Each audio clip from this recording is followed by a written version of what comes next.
Hello folks, today we are doing a commercial inspection, and what I wanted to show you is commercial building inspection.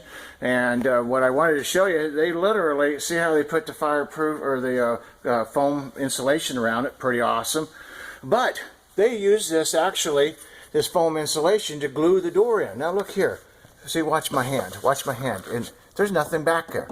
I mean, it's a void, absolutely nothing. They literally glued this door in here.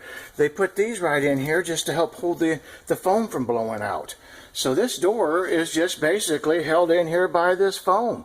So, wow. I mean, I don't even know what to say about stuff like that. That's just horrible.